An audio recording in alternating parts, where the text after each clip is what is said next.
Yeah. We'll do it live. What's up?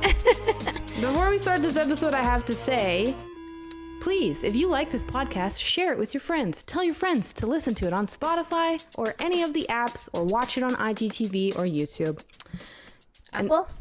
Apple, I think it's on Apple, but I don't know why I never say that. Yeah, it's on Apple too, I think. If not, whatever. Hi, we're back. What are we talking about first?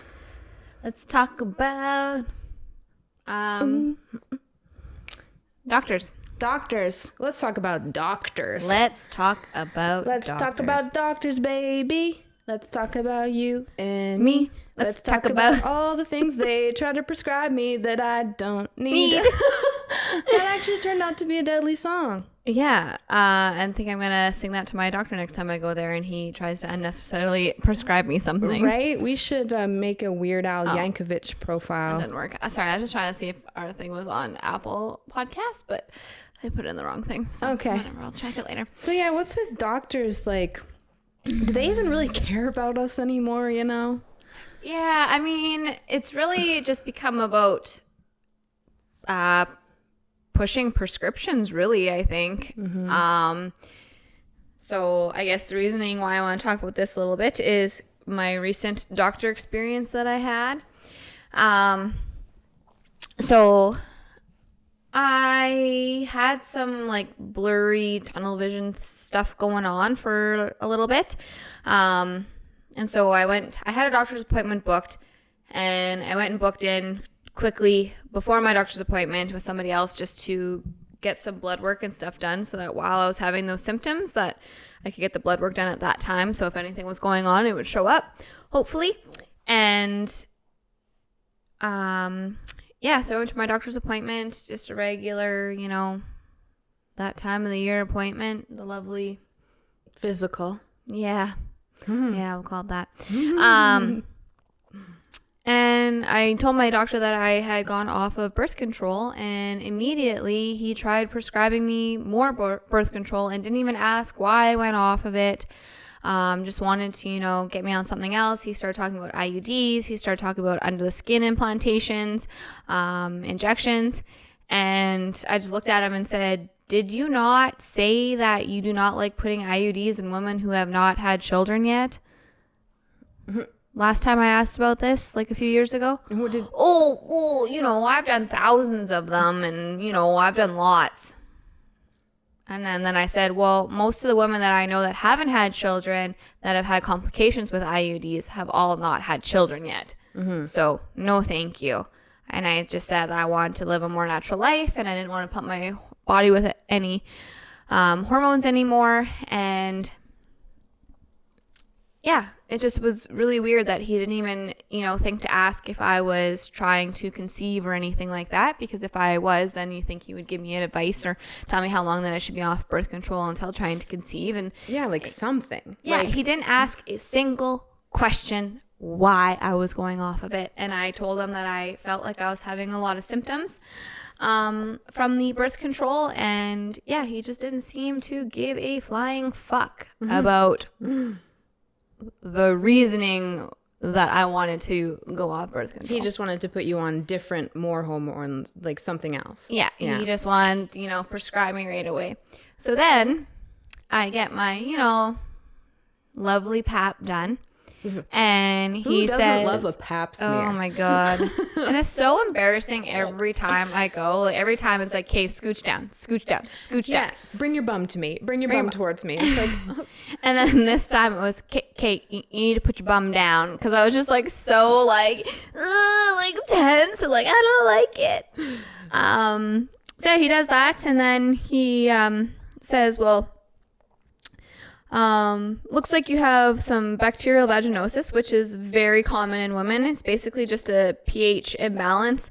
You can literally, it's not an STI or an STD or anything like that. You can literally get it from using a soap that your body doesn't like. Or using bath bombs too much. Too much, bubble bath, wearing the wrong kind of underwear, literally anything that would disrupt the pH balance in there, it gets angry. And some women are just more prone to it. Some women just literally just seemed to get it for no reason. And so anyways, he says, yeah, you have looks like you have some BV. And I kind of questioned him. Like every other time that I've been there, I feel like every time I go to pap smear, oh yeah, you have this, you have this, you have this, you have this. And so this time I said, okay, so because the antibiotics that they put you on that really aren't good for you. Like they are, like it's very much like you cannot drink on them. Like you can have like severe reactions if you do, which is like, obviously drinking is not that great for you regardless, and I don't drink a ton anyways, but still, it had all these precautions on it anyways last time I took it. Yeah. And so I asked him, I said, okay, so like what are the symptoms? Like what do you think's causing it? Like is there any way that I can prevent it from happening? And he said, just looked like there was just some yellowish discharge. But there wasn't any, like, hello, like I'm a female, I check my own stuff out, and I didn't have any of that. Yeah. I didn't have any symptoms, no smell, nothing. So do I actually have that? Because it's something that he doesn't really test for. He always just tells me I have it and then sends me on my way to get a prescription. So when I questioned him about it, all he said was that, and it didn't give me any natural remedies for it. And with talking with my sister, she said to start taking like more probiotics and apple cider vinegar as well. But it's just like, why wouldn't you give me any natural remedies for this? And then that's what he said. He's like, well, take this prescription, come see me in 3 weeks, and if it doesn't go away, then I have to put you on a 6-month cycle of this. The fuck you are. Yeah, like, right? Ugh. They're just drug pushers. Like, and so that I feel is like the biggest problem with a free healthcare system is because these doctors like don't really have any incentive to take care of you. Get to the root of the problem instead of just treating the symptoms all the time. They have an incentive to push drugs because they are paid by pharmaceutical companies to recommend certain medications from certain brands and blah, blah, blah. But they don't have any actual, like, it's like they don't give a shit about you. Like they really just act like they don't. No. And it's because like they're paid by the government. Like they have nothing to lose because I don't know what it's like everywhere else, but in where we live, it's quite hard to get into a doctor. Most people just have to go to the emergency room because they don't have a family doctor. I was really lucky to get a family doctor only because I was having a baby, and then like just like that's obviously a specialist thing. You have to see the same person every week. So I was really lucky that I got a family doctor. But now I don't feel so lucky because that's the doctor that we're talking about. And like, it's so like, I feel like in the USA, because they have to pay for their healthcare, the doctors have more incentive to like really take care of you, because if they don't take care of you, you can go somewhere else. Whereas we're like hands tied behind our backs with this fucking Prairie North health system. And like, yeah, it's really just, it's disheartening. Yeah, it really is. And, you know, it's almost like I could tell that he was getting annoyed when I started asking more questions. Mm-hmm. And it's like, why should you be annoyed that I'm trying to take care of my body and trying to figure out preventative measures from this happening, even though I don't even think it is happening? I think it's just a way to, you know, tell a girl she has it because it's something that's pretty common, and it's... Yeah, and then, like, if you don't have it, then he's getting, like, a sale from the prescription that you're going to go get, right? Yeah. Like, motherfucker. And, like, not even ask, like, okay, like, are you making sure that you're washing with unscented soap? Are you... Nothing. Like, did not, like, you know, like, so clearly he just wants to write a prescription out. Yeah. And it's really, like, frustrating, you know? When did medicine medicine... Yeah, it's been like this for a while, but like I just don't think I've ever really or maybe I just didn't realize it because we've been so like stupid our whole lives, just like brainwashed. Yeah, we're just assuming that these doctors programmed. We've been programmed for so long to just follow. You know, doctors they're so smart. They're this and that. But like when you really think of it, though, like a doctor, when you go to school, it's not like they're a general practitioner. They don't specialize in anything. Mm-hmm. You know, like it's a general practitioner. Yeah. So we're going to cut out here soon. So we're just going to take a little break. Just do that little thing. Look at how sunny it is. Oh, it's so bright in my face. Okay. Yeah. General practitioner. Yeah, a general practitioner. So when I told him I had nail patella syndrome, he literally went onto Google to see what it was. So I mean, like, they aren't an encyclopedia. They aren't, the end all be all. They don't know everything. Not to mention, the school that they take to become doctors is government education. It's government funded, it's regulated education. So they don't teach, why do you think it's so easy for somebody to go get a naturopath certificate? Because it's easy to get a naturopath certificate, because they don't, the government doesn't offer that. I don't think. Maybe they do. Maybe I'm wrong. I don't actually know. But I know that studying natural health is so much easier.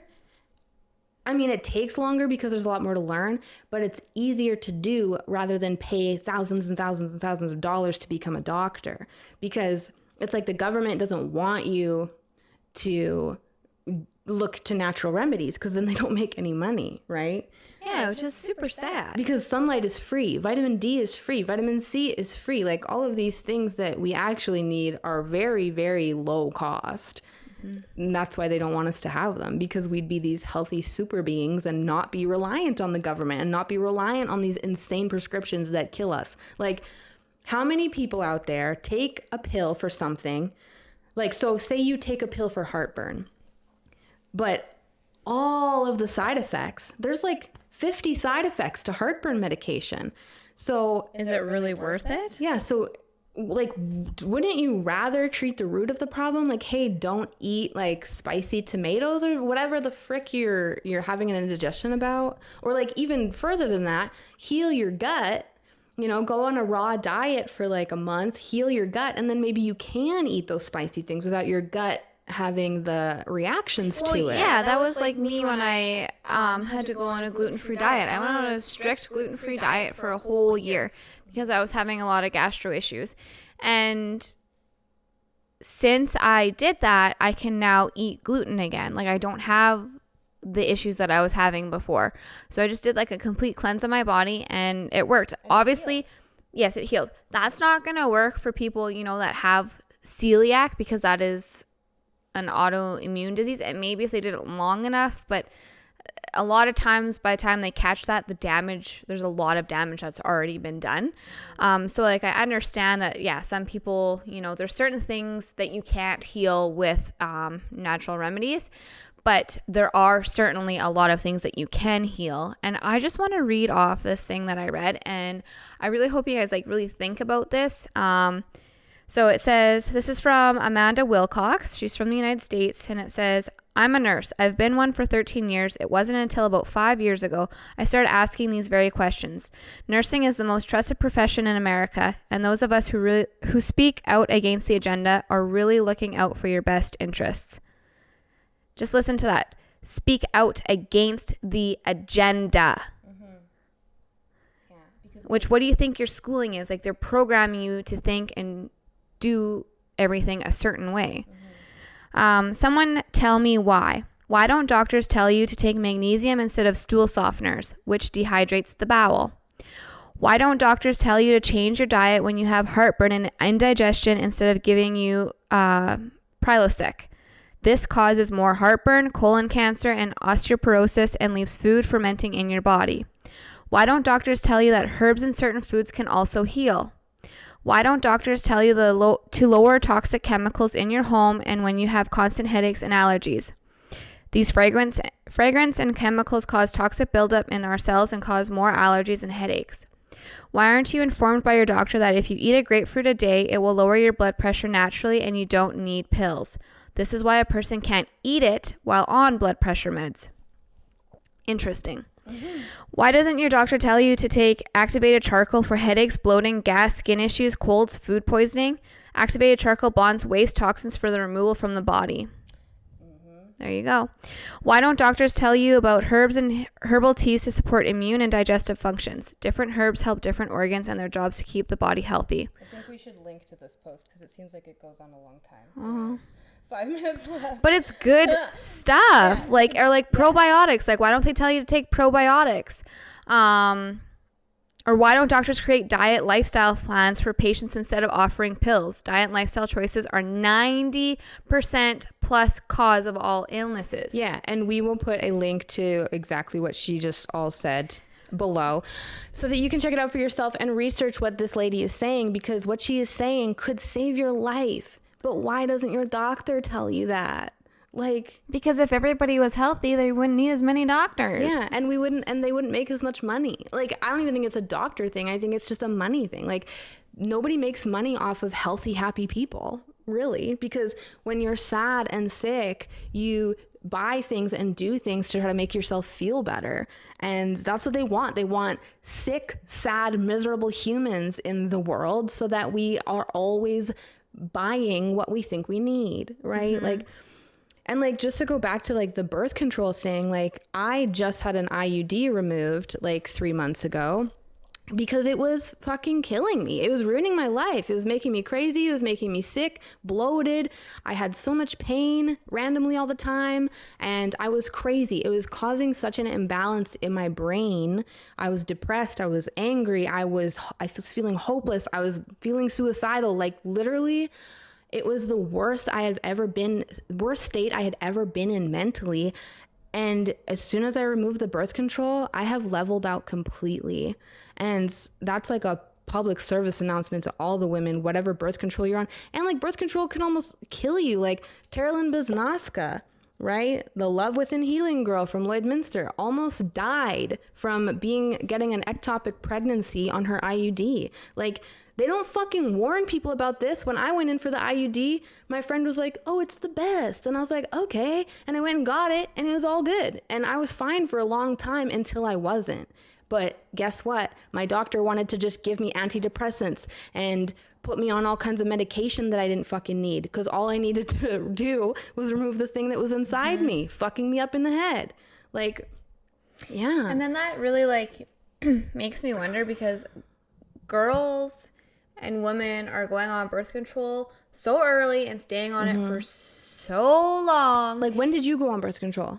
When I was like 14. Me too. And then it makes you wonder about all the infertility that's been happening. Mm-hmm. I honestly am starting to realize that we interfere with our own bodies way too much. Like, we're trying to defy nature's law. Yeah. All the time. It just gave me goosebumps. And it's scary when you think about it. And it's sad for women who can't now have kids, like who are like desperate to start a family and they can't have kids. Like, that is so, like, that makes me so sad. And that is a huge money grab. Like, why don't we have any kind of healthcare in place for people that are infertile? We don't. And why don't we help them? No, it costs so much money. Yeah, like it's upwards of $20,000 or more to conceive. I know a woman, and that may or may not work. And you don't get your money back if it doesn't work. Yeah.